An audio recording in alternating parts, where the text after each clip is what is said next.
that in these areas. You could have whiteout conditions and blizzard conditions.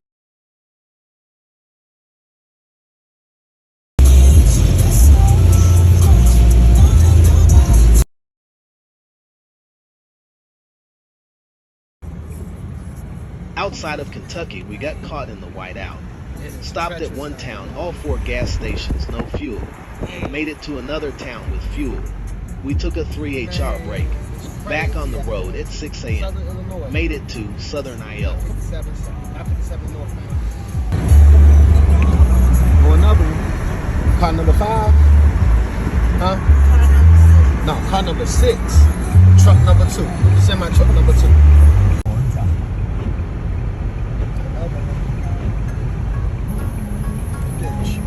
Oh, another one over there. Whoa. There's a few of them.